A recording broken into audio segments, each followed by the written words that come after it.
تک تو مولانا سعد صاحب یہ کہتے تھے کہ 4 مہینے لگانا اللہ کا امر ہے، لیکن اس بیان میں مولانا نے اس سے آگے بڑھ کر یہ تک دعویٰ کر دیا کہ لوگوں کو گشت کر کے مسجد میں جمع کرنا یہ بھی اللہ کا حکم اور اللہ کا امر ہے۔ گشت کر کے مسلمان کو مسجد میں جمع کرنا اللہ کا ایسا امر ہے، اللہ تعالیٰ کا ایسا حکم ہے کہ اس میں تاخیر اگر ہو گئی تو اللہ تعالیٰ کا عذاب آ جائے گا۔ اب تو بس اس بات کا اندیشہ ہے اور وہ دن بھی دور نہیں جس دن مولانا سعد صاحب یہ کہیں گے کہ نظام الدین کی حاضری یہ بھی اللہ کا امر اور اللہ کا حکم ہے۔ آپ ایک استاد کام سمجھ کر اہمیت نہیں ہے، میں آپ کو ایک حدیث سنا، کسی کو پتہ چلے گا کہ یہ مستحب ہے یا فرض ہے۔ ثابت کرتے ہیں کہ مولانا سعد صاحب نے کس طرح اللہ کا نام لے کر جھوٹ بولا، آپ صلی اللہ علیہ وسلم کا نام لے کر جھوٹ بولا اور حضرت عیسیٰ علیہ السلام اور یحییٰ علیہ السلام کے نام سے بھی جھوٹ بیانی کی ہے۔ انشاءاللہ دین محمدی صلی اللہ علیہ وسلم کے اندر بدعت کی ملاوٹ ہونے نہیں دیں گے۔ وَلَوْ كَانَ بَعْضُكُمْ لِبَعْضٍ ظَهِيرًا حَامِدًا وَمُصَلِّيًا وَمُسَلِّمًا۔ جیسا کہ آپ نے سنا ابھی امریکہ کے اندر جون 2025 میں جو اجتماع ہوا اس میں مولانا سعد صاحب نے یہ بیان دیا۔ سعد صاحب نے بہت سی باتیں غلط کہیں جس کا رد میں آلریڈی اپنی پرانی ویڈیوز میں کر چکا ہوں۔ اب تک تو مولانا سعد صاحب یہ کہتے تھے کہ 4 مہینے لگانا اللہ کا امر ہے، لیکن اس بیان میں مولانا نے اس سے آگے بڑھ کر یہ تک دعویٰ کر دیا کہ لوگوں کو گشت کر کے مسجد میں جمع کرنا یہ بھی اللہ کا حکم اور اللہ کا امر ہے، اور ایسا حکم اور ایسا امر ہے کہ اس کی تاخیر کرنے پر عذاب آ سکتا ہے۔ گشت کر کے مسلمان کو مسجد میں جمع کرنا اللہ کا ایسا امر ہے، اللہ تعالیٰ کا ایسا حکم ہے کہ اس میں تاخیر اگر ہو گئی تو اللہ تعالیٰ کا عذاب آ جائے گا۔ اب تو بس اس بات کا اندیشہ ہے اور وہ دن بھی دور نہیں جس دن مولانا سعد صاحب یہ کہیں گے کہ نظام الدین کی حاضری یہ بھی اللہ کا امر اور اللہ کا حکم ہے، العیاذ باللہ۔ اب اس ویڈیو میں ایک بات تو مولانا سعد صاحب یہ ثابت کرنا چاہ رہے ہیں کہ لوگوں کو گشت کر کے جمع کر کے مسجد میں لانا یہ اللہ کا امر ہے، اور اس کے ذریعے سے مولانا سعد صاحب یہ ثابت کر رہے ہیں کہ یہ مستحب نہیں فرض کام ہے، کیونکہ اگر مستحب ہوتا تو عذاب کی دھمکی نہ آتی۔ علیہ السلام کا جواب سنیے، علیہ السلام نے جواب میں کہا عیسیٰ اگر یہ کام تم نے کیا میں نے نہ کیا تو اللہ مجھے ذمہ دسائیں گے، اللہ مجھے عذاب دیں گے۔ بتائیے کسی مستحب کام کے نہ کرنے پر خصم کی دھمکی ہو سکتی ہے، عذاب کی دھمکی ہو سکتی ہے۔ عذاب اور خصم کا عذاب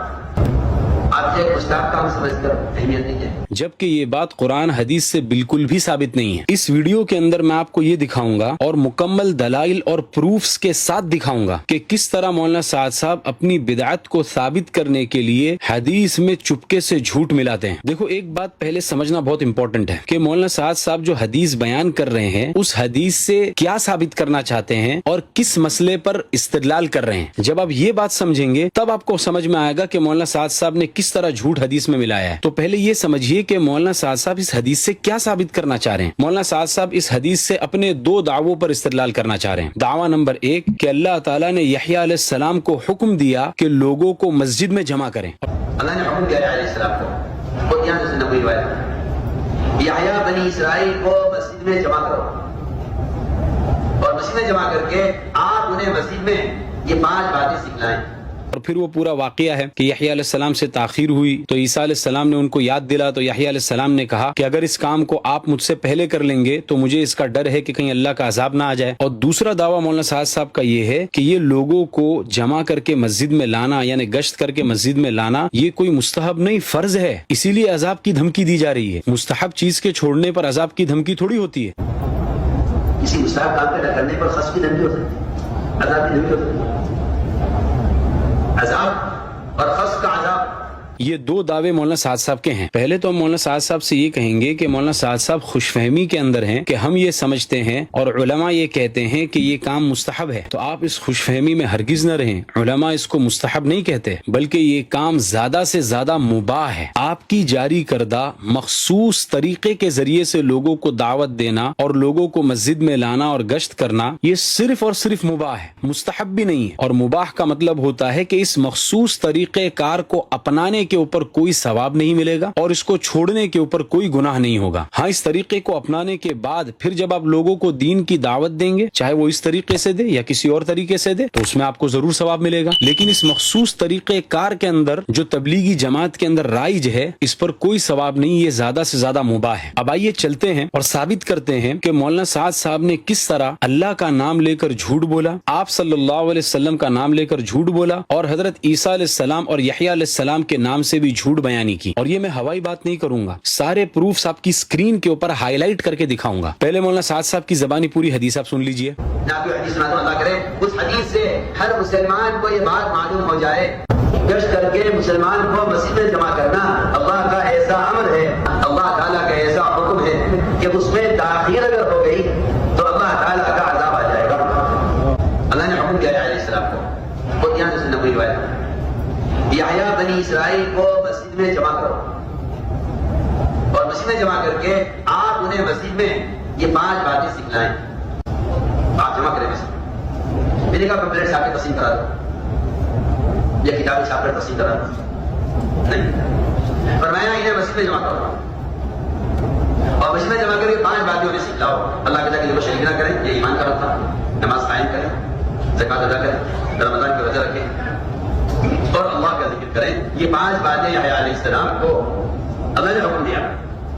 کہ آپ لوگوں کو مسجد میں جمع کر کے یہ باتیں سکھائیں۔ یحییٰ علیہ السلام کسی کام میں مشغول تھے۔ عیسیٰ علیہ السلام نے یاد دلایا کہ یحییٰ، اللہ نے تمہیں اس کا حکم دیا تھا کہ تم بنی اسرائیل کو مسجد اقصیٰ میں جمع کر کے ان کو 5 باتیں سکھلاؤ، اس میں دیر نہ ہو جائے، تاخیر کا مجھے اندیشہ ہے۔ یہ عیسیٰ علیہ السلام نے کہا یحییٰ علیہ السلام سے، اگر آپ مشغول ہیں تو یہ کام میں کر دیتا ہوں۔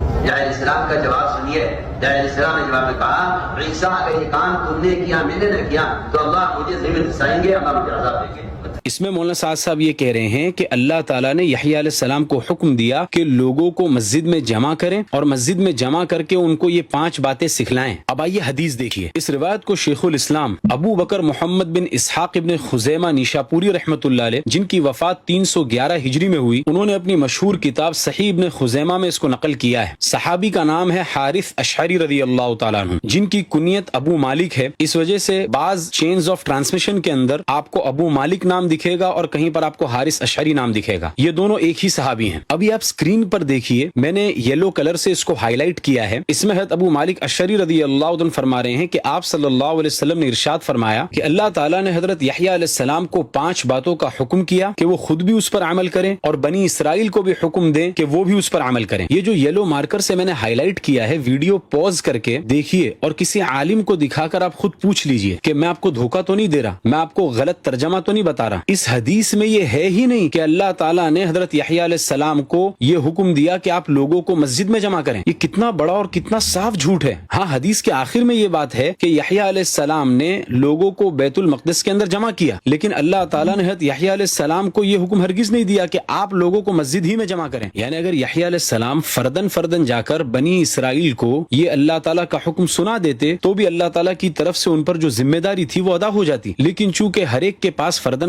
جا کر بات کرنا یہ مشکل ہو جاتا ہے، اس وجہ سے یحییٰ علیہ السلام نے سب کو ایک جگہ پر جمع کیا، اور بیت المقدس سے زیادہ اچھی جگہ کون سی ہو، اس وجہ سے یحییٰ علیہ السلام نے ان کو وہاں پر جمع کیا، لیکن لوگوں کو جمع کر کے مسجد میں لانے کا حکم اللہ نے نہیں دیا تھا۔ پھر سنیے مولانا سعد صاحب نے عیسیٰ علیہ السلام کا نام لے کر کس طرح جھوٹ بولا۔ عیسیٰ علیہ السلام نے یاد دلایا کہ یحییٰ، اللہ نے تمہیں اس کا حکم دیا تھا کہ تم بنی اسرائیل کو مسجد اقصیٰ میں جمع کر کے ان کو 5 باتیں سکھلاؤ، اس میں دیر نہ ہو جائے، تاخیر کا مجھے اندیشہ ہے۔ یہ عیسیٰ علیہ السلام نے کہا یحییٰ علیہ السلام سے۔ حالانکہ آپ حدیث کے اندر دیکھیے کہ عیسیٰ علیہ السلام نے بھی وہی کلمات دہرائے جو اوپر میں نے یلو مارکر سے ہائی لائٹ کیے ہیں۔ حضرت عیسیٰ علیہ السلام نے بھی یحییٰ علیہ السلام کو یہ نہیں کہا کہ اللہ تعالیٰ نے آپ کو یہ حکم دیا ہے کہ آپ لوگوں کو مسجد میں جمع کریں، اور یحییٰ علیہ السلام نے جو یہ اندیشہ ظاہر کیا تھا کہ کہیں اللہ کا عذاب نہ آ جائے، وہ اس وجہ سے نہیں تھا کہ گشت کر کے لوگوں کو مسجد میں جمع کرنے کے اندر تاخیر ہو گئی، اس وجہ سے کہیں اللہ کا عذاب نہ آ جائے، نہیں، وہ اس وجہ سے تھا کہ اللہ تعالیٰ نے جن 5 احکامات پہنچانے کا یحییٰ علیہ السلام کو حکم دیا تھا، ان احکامات کو پہنچانے میں تاخیر ہوئی تھی، یہ نہیں کہ لوگوں کو مسجد میں جمع کرنے میں تاخیر ہوئی تھی۔ اور مولانا سعد صاحب کو سنیے کہ وہ اس حدیث کو لوگوں کو گشت کر کے مسجد میں لانے سے جوڑ رہے ہیں، اور پھر یہ بھی کہہ رہے ہیں اور پھر یہ بھی پوچھ رہے ہیں کہ بتاؤ مستحب کے چھوڑنے پر عذاب کی دھمکی ہوتی ہے؟ کسی مستحب کام کے کرنے پر خصم کی دھمکی ہو سکتی ہے، عذاب کی دھمکی ہو سکتی ہے۔ عذاب اور خصم کا عذاب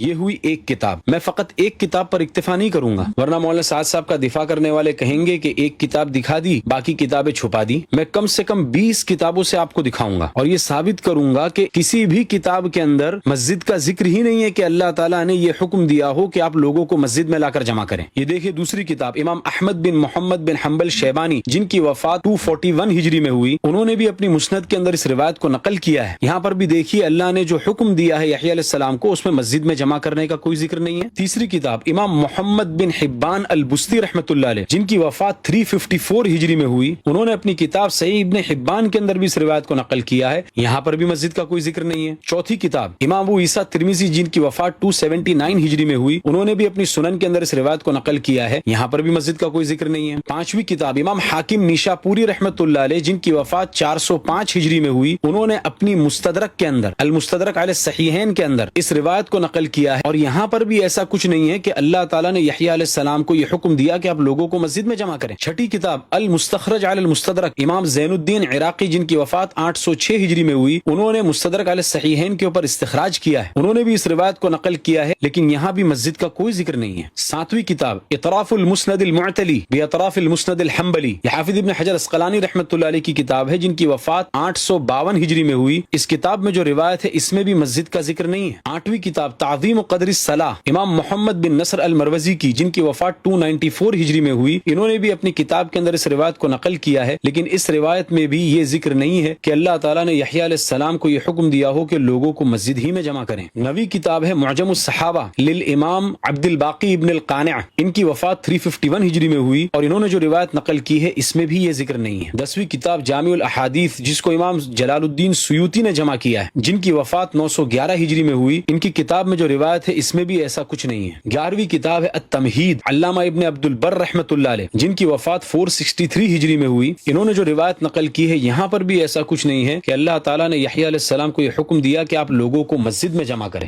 12ویں کتاب المعجم الکبیر للطبرانی امام سلیمان بن احمد طبرانی، جن کی وفات 360 ہجری میں ہوئی، ان کی کتاب میں بھی اس طرح کوئی ذکر نہیں ہے۔ 13ویں کتاب مسند ابو یعلا الموصلی امام ابو یعلا، جن کی وفات 307 ہجری میں ہوئی، ان کی مسند کے اندر بھی یہ روایت موجود ہے، لیکن اس میں بھی مولانا سعد صاحب والی بات نہیں ہے۔ پھر 14ویں نمبر کی کتاب تاریخ دمشق ابو القاسم امام ابن عساکر رحمۃ اللہ علیہ، جن کی وفات 571 ہجری میں ہوئی، انہوں نے بھی اس روایت کو اپنی کتاب کے اندر نقل کیا، لیکن یہاں پر بھی ایسا کچھ نہیں ہے۔ 15ویں نمبر کی کتاب فتح الباری علامہ ابن رجب حنبلی رحمۃ اللہ علیہ، جن کی وفات 795 ہجری میں ہوئی، ان کی کتاب کے اندر بھی مولانا سعد صاحب والی بات نہیں ہے۔ نمبر 16 شرح السنہ امام ابو محمد فرہ بغوی رحمۃ اللہ علیہ، جن کی وفات 516 ہجری میں ہوئی، انہوں نے بھی اس روایت کو اپنی کتاب کے اندر نقل کیا ہے، لیکن یہاں بھی ایسی کوئی بات نہیں ہے کہ اللہ تعالیٰ نے یحییٰ علیہ السلام کو یہ حکم دیا کہ لوگوں کو مسجد میں جمع کرو، اور یحییٰ علیہ السلام سے تاخیر ہونے کی وجہ سے یحییٰ علیہ السلام عیسیٰ علیہ السلام سے یہ کہہ رہے ہوں کہ اگر میں نے لوگوں کو مسجد میں جمع کرنے سے تاخیر کر دی تو مجھے ڈر ہے کہ اللہ کا عذاب آ جائے۔ نمبر 17 ابن سعد کی الطبقات الکبریٰ، یہاں پر بھی یہ روایت موجود ہے، لیکن یہاں پر بھی اس کا کوئی تذکرہ نہیں۔ نمبر 18 البدایہ والنہایہ، یہ حافظ عماد الدین ابو الفدا ابن کثیر رحمۃ اللہ علیہ، جو بہت بڑے مفسر ہے، یہ ان کی کتاب ہے، انہوں نے بھی اپنی کتاب کے اندر اس روایت کو نقل کیا ہے، لیکن یہاں پر بھی مولانا سعد صاحب نے جو جھوٹ ملایا ہے وہ اس حدیث کے اندر بھی موجود نہیں ہے۔ نمبر 19 مسند ابو داؤد الطیالسی امام ابو داؤد طیالسی کی مسند، یہاں پر بھی یہ روایت موجود ہے، لیکن یہاں پر بھی اس کا کوئی تذکرہ نہیں ہے۔ اور نمبر 20 پر امام معمر بن راشد کی جامع، یہ معمر بن راشد امام زہری کے مشہور اصحاب میں تھے، ان کی جمع کردہ احادیث ہے، اس میں بھی یہ حدیث موجود ہے جامع کے اندر، لیکن یہاں پر بھی یہ بات نہیں ہے کہ اللہ تعالیٰ نے یحییٰ علیہ السلام کو یہ حکم دیا کہ بنی اسرائیل کو آپ مسجد میں جمع کریں، اور نہ یہ بات ہے کہ عیسیٰ علیہ السلام یحییٰ علیہ السلام کو کہہ رہے ہیں کہ اللہ نے آپ کو یہ حکم دیا ہے کہ آپ لوگوں کو مسجد میں جمع کریں۔ یہ حدیث کی کل 20 کتابوں سے میں نے آپ کو حوالے دکھا دیے، ایک دو نہیں 20 حدیث کی کتابیں میں نے آپ کو کھول کر آپ کی اسکرین کے اوپر اس کے اسکرین شاٹس دکھا دیے، کسی ایک کتاب میں بھی یہ بات نہیں ہے، اور یہ صرف 20 کتابیں ہیں، ولدینا مزید، ہمارے پاس اور بھی حوالے ہیں، لیکن ویڈیو کے لمبا ہونے کی وجہ سے میں اسی پر اکتفا کر رہا ہوں۔ اب مولانا سعد صاحب سے ہمارا سیدھا سا سوال یہ ہے کہ کیوں انہوں نے آپ صلی اللہ علیہ وسلم کی حدیث کے اندر جھوٹ ملا کر لوگوں کو سنایا، اور کیوں اللہ کا نام لے کر جھوٹ بولا کہ اللہ نے اس طرح کہا، اور کیوں عیسیٰ علیہ السلام کا نام لے کر جھوٹ بولا کہ عیسیٰ علیہ السلام نے اس طرح کہا؟ اس لیے ہم یہ کہتے ہیں کہ مولانا سعد صاحب نے جو یہ کہا ہے کہ اللہ نے یحییٰ علیہ السلام کو حکم دیا کہ آپ لوگوں کو مسجد میں جمع کریں، اللہ نے حکم دیا علیہ السلام کو، خود یہاں سے نبوی روایت، یحییٰ بنی اسرائیل کو مسجد میں جمع کرو۔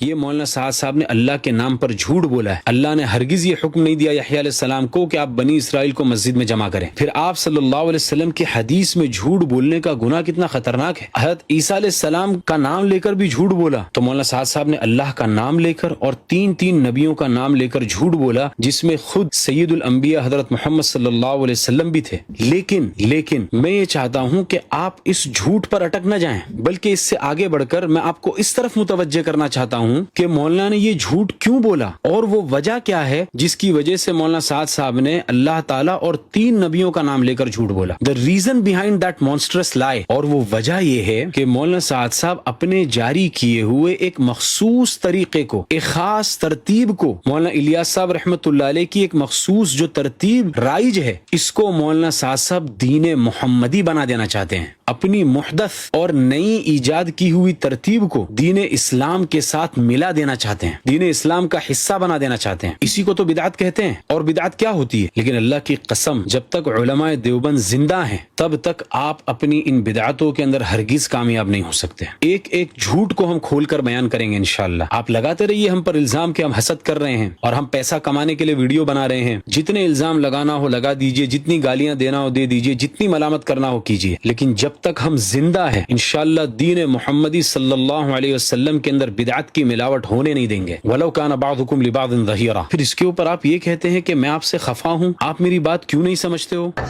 میری بات کیوں نہیں سمجھتے ہو؟